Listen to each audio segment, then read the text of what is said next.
Well, I think the structure itself of Spain and the United States and Australia and Canada and Great Britain and all the West has changed from a fundamentally democratic structure where the majority kind of gets what it wants to a situation where the average person gets absolutely nothing.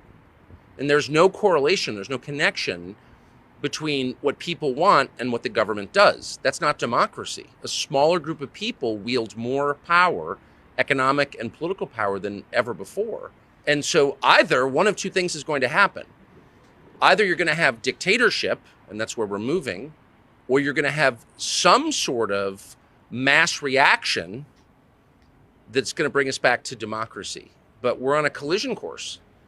And I do think, once again, Spain leads the way. If you want to know what the next 10 years in the rest of the West is going to look like, you look at Spain. It's not the first time that's happened. No, I mean, that was the most moderate demonstration I've ever been to. These are not people who are calling for revolution.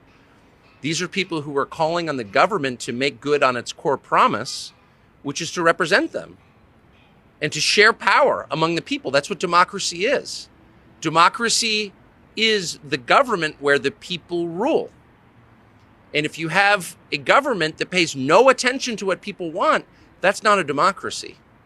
So that was not a group of revolutionaries. That was not a group of people calling for violence. It was just the opposite. Those were people calling for a return to what they were promised at the beginning, which was a democracy. Well, he's a very principled person. I've spent my life interviewing politicians.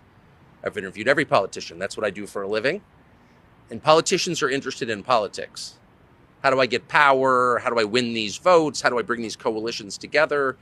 I had spent the afternoon with him. I had dinner with him. I spent the evening with him walking around Madrid, and I spent the morning with him here. He didn't mention politics a single time. He mentioned the Spain that his children will inherit. This is a man who's thinking big, and it's people like that who change history.